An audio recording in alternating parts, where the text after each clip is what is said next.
Hello, I am विवेक। और आज हम लोग क्या कर रहे हैं भाई? तो आज हम लोग सेकंड अपना लेके आए हैं। फर्स्ट, इसका जो फर्स्ट पार्ट आया था उसके अंदर हम लोगों ने पढ़ा था कि what do mean by the rate of reaction. उसको अच्छे से समझा भी था और उसके ऊपर न्यूमेरिकल भी किए थे। ठीक है, तो न्यूमेरिकल्स कर चुके थे उसके ऊपर। आज हम लोग क्या करने वाले हैं बेटा? तो आज हम लोग करने वाले हैं कि कौन कौन से फैक्टर्स हैं जो रेट ऑफ रिएक्शंस को अफेक्ट करते हैं। तो टॉपिक जैसा आप लोगों को दिख रहा है कि आज हम करने वाले हैं कि factor affecting the rate of reaction. तो तीन चार कुछ फैक्टर्स हैं जिस पे अपना रेट ऑफ रिएक्शन डिपेंड करता है। और ये पेपर पॉइंट ऑफ व्यू से भी बड़ा इंपॉर्टेंट है, काफी क्वेश्चंस पूछे जाते हैं इस पे। तो हम लोगों को पता होना चाहिए, ठीक है, कि कौन कौन से फैक्टर्स हैं जो रेट ऑफ रिएक्शंस को अफेक्ट करते हैं। तो चलिए फटाफट इसको कर लेते हैं। छोटा सा टॉपिक है, छोटी सी वीडियो होगी ये वाली हमारी, जिसमें सिर्फ फैक्टर्स की बात करेंगे कि कौन कौन से फैक्टर्स हैं जो रेट ऑफ रिएक्शंस को अफेक्ट करते हैं। तो बेटा जो हमारा पहला फैक्टर है वो है नेचर ऑफ द नेचर। ठीक है, टोटल चार पांच फैक्टर्स पढ़ेंगे हम लोग। तो नेचर ऑफ रिएक्टेंट, कि रिएक्टेंट का नेचर क्या है।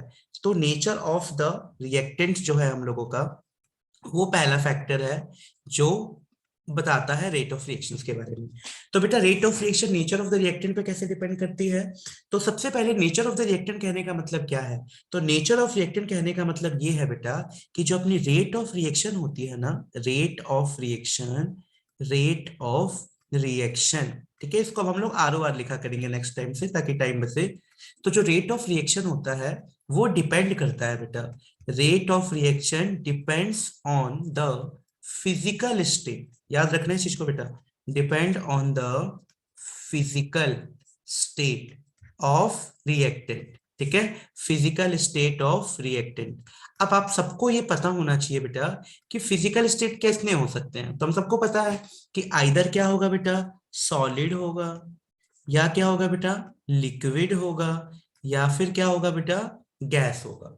तो फिजिकल स्टेट तो तीन ही होते हैं, आइदर सॉलिड होता है, लिक्विड होता है, या फिर गैसेस होता है। तो नेचर ऑफ रिएक्टेंट इस चीज पे डिपेंड करता है कि आप बताएं मेरे को कि जो अपना रिएक्टेंट है वो सॉलिड नेचर का है, कि लिक्विड नेचर का है, कि गैसियस नेचर का है। तो ऐसा पाया गया बेटा कि अगर हमारा रिएक्टेंट गैसियस नेचर का होता है तो इसका रेट ऑफ रिएक्शन सबसे फास्ट होता है। यानी एक ऑर्डर में अरेंज करूं मैं, तो सबसे ज्यादा किसका रेट ऑफ रिएक्शन फास्ट होगा बेटा, गैस का, और सबसे कम किसका होगा, सॉलिड का। तो गैस का जो रेट ऑफ रिएक्शन होगा, रेट ऑफ रिएक्शन, तो रेट ऑफ रिएक्शन, ठीक है, इन केस ऑफ गैसेस, तो रेट ऑफ रिएक्शन क्या हो जाएगा बेटा, मैक्सिमम। तो rate of reaction is maximum. किसके केस में मैक्सिमम हो रहा है बेटा? तो ये हो रहा है हम लोगों का गैसेस के केस में। तो इस चीज को याद रखना है कि अगर आपके पास रिएक्टेंट तीन है, सॉलिड, लिक्विड और गैस, तो उन रिएक्टेंट में से किसका रेट ऑफ रिएक्शन सबसे फास्ट होगा, गैसियस फॉर्म का रेट ऑफ रिएक्शन सबसे फास्ट होगा।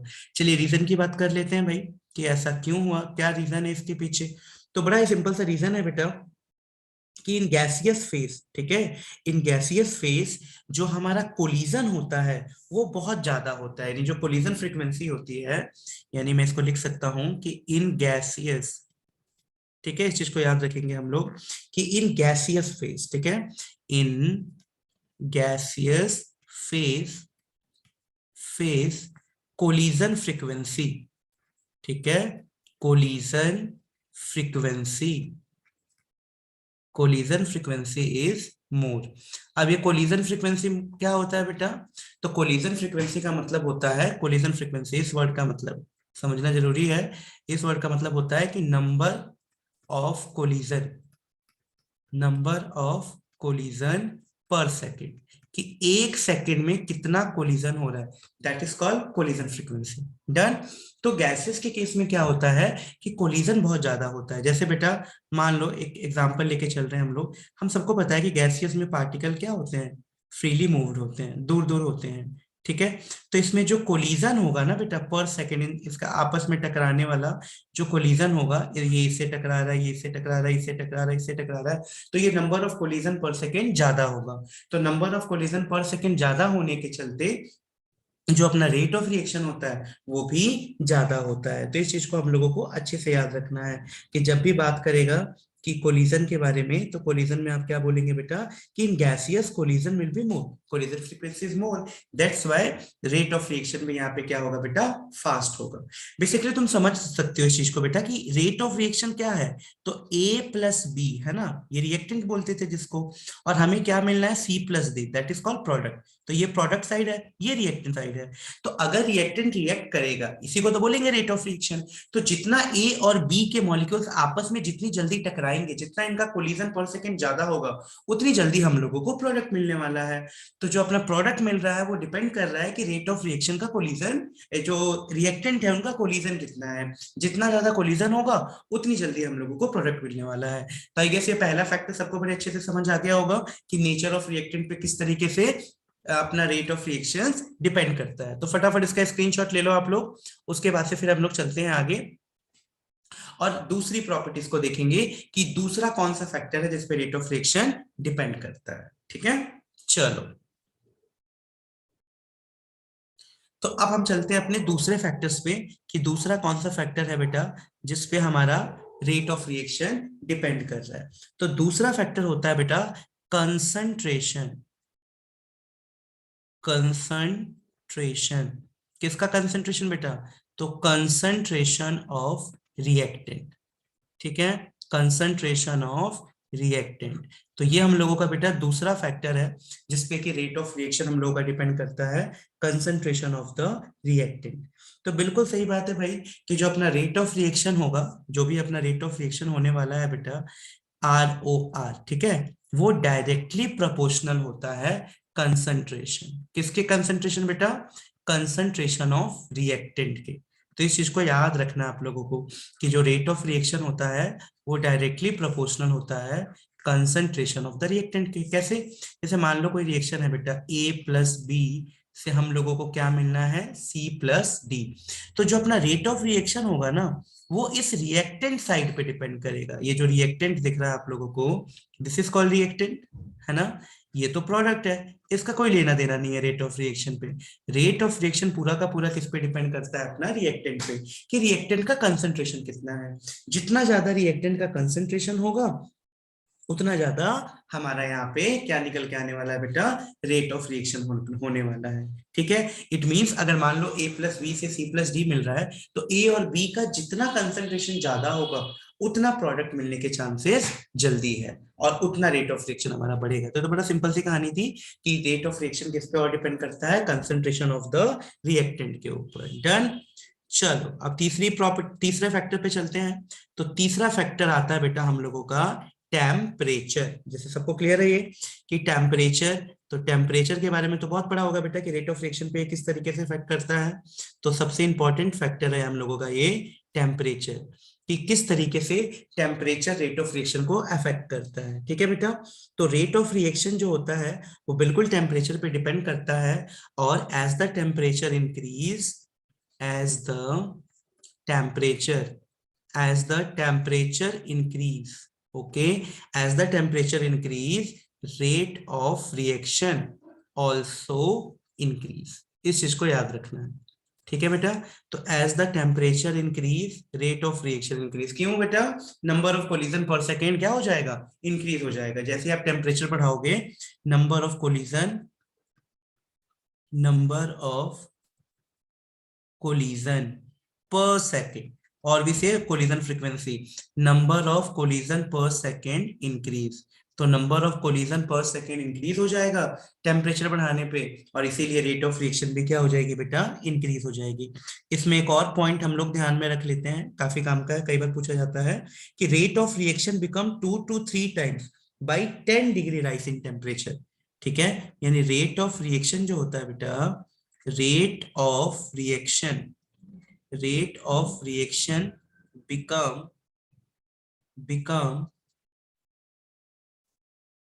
2, or we say 3 times increase on increasing 10 degree temperature। ये बात आप समझ रहे हो बेटा कि rate of reaction become 2 to 3 times increase हो जाएगा on increasing 10 degree Celsius temperature. 10 degree भी अगर आप किसी का टेम्परेचर बढ़ा देते हो तो उसका रेट ऑफ रिएक्शन कितना बढ़ जाता है बेटा, 2 to 3 टाइम्स हो जाता है।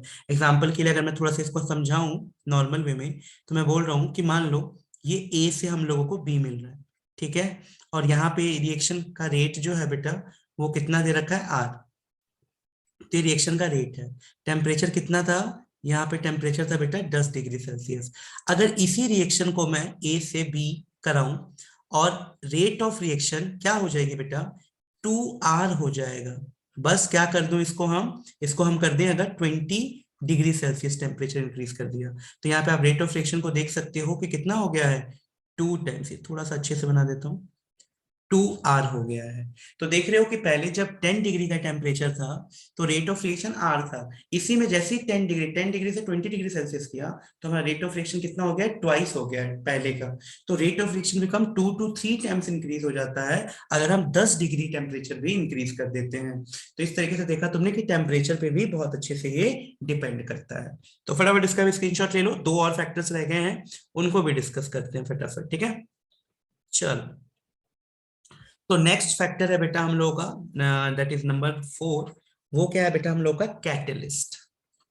तो कैटलिस्ट कैसे पीछे रह जाता है भाई, ये तो बड़ा ही फेमस है कि catalyst is a substance which increase the rate of reaction without being used. ठीक है, ये तो बड़े अच्छे इंसान है भाई, लोगों की मदद कर देते हैं बिना अपने आप यूज किए हुए।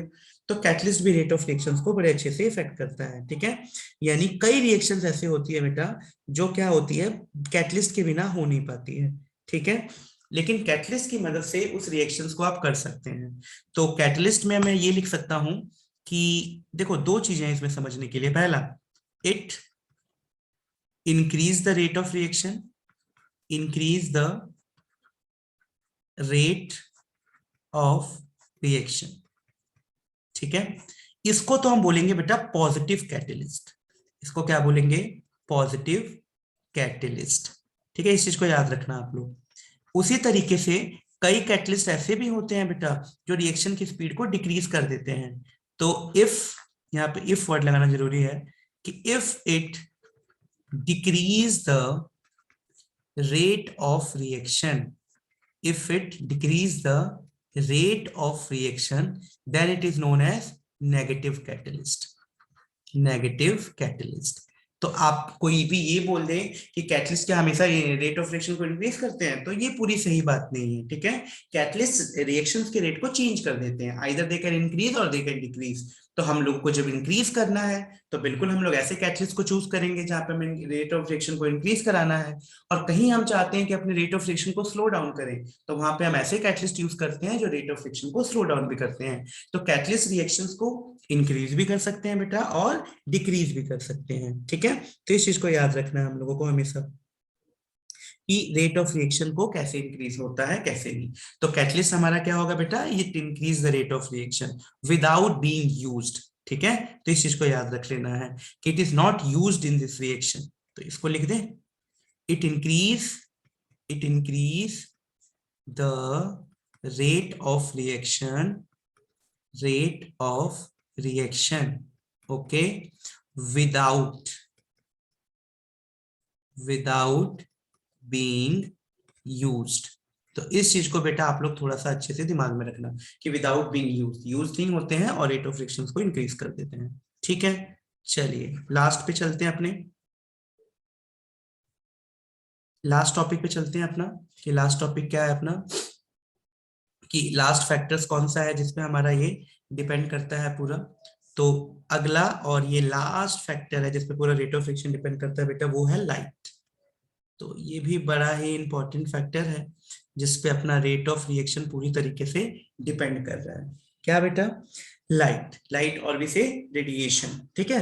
तो there are many chemical reaction बेटा which takes place only in the presence of light, okay, these reaction does not takes place without light। तो इस चीज को याद रखना है, कई रिएक्शंस ऐसी होती हैं बेटा जो सिर्फ और सिर्फ लाइट के प्रेजेंस में ही होती है, and they are also known as बेटा फोटोकेमिकल रिएक्शंस, ठीक है। तो इसमें लाइट्स की बहुत रिक्वायरमेंट्स होती हैं। तो यहाँ पे इस लिख सकते हैं इस चीज को हम लोग कि there are large number of reaction, ठीक है, there are many reaction which which takes place only, इस चीज को याद रखना है, only in the presence of light, only in the presence of sunlight, also known as photochemical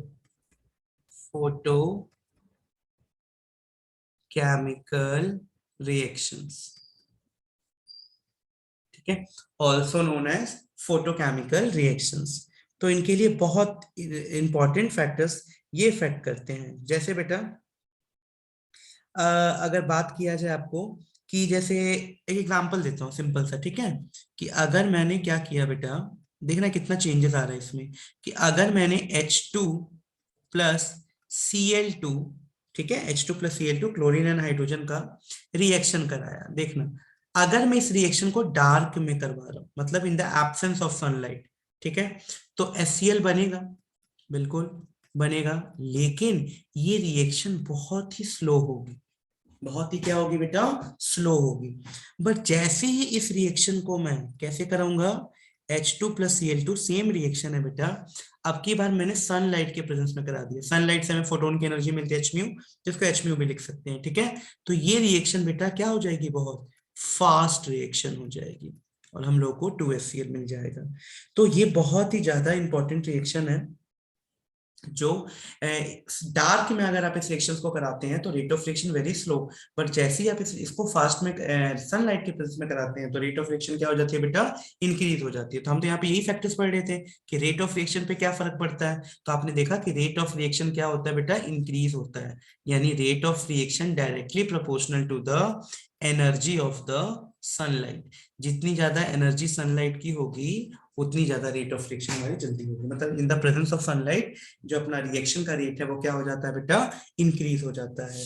तो ये टोटल हमारे 5 फैक्टर्स थे जिसपे हम लोग का रेट ऑफ रिएक्शंस डिपेंड करता है, ठीक है।